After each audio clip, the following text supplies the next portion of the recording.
ova rezolucija je lekovita za Srbiju, zato što pravi razliku između države i njenih građana i kriminala i korupcije vlasti u Srbiji. Znači, ova rezolucija smatra srpsko rukovodstvo politički odgovornim za eskalaciju represije, normalizaciju nasilja i slabljenje demokratskih institucija. Znači, vas vidi kao glavne vinovnike za mržnju, huškanja, podelu i nasilje u društvu. Evo i o vama govori gospođa Brnabić. Žali zbog činjenice da najviši državni zvaničnici aktivno šire teorije zavere. Zavera o tome da je urušavanje nadstrešnice sabotaža ili teroristički napad.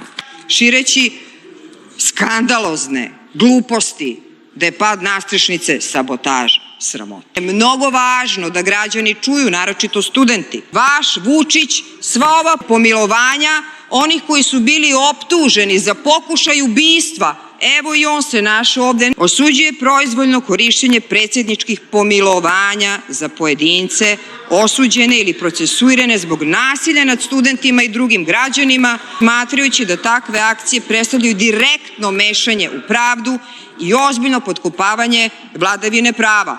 Pazite, kad i EXPO se našao u ovoj rezoluciji. Šta kaže Evropski parlament iz država svih tih zemalja? Poziva sve zemlje, učesnice predstojeće izložbe EXPO 2027 u Srbiji da uzmu u obzir ozbiljne zabrinutosti i dokaze o široko rasprostranjenoj korupciji povezanoj sa vladajućim strukturama, kao i prijavljeni nedostatak poštovanja osnovnih građevinskih standarda i zakonskih zahteva u procesu organizacije i izgradnje izložbe, ili što bi se narodskim razlogom reklo, imamo problem sa EXPO-om koji šišti zbog korupcije i imamo problem sa nebezbednošću objekata koji se grade mimo standarda.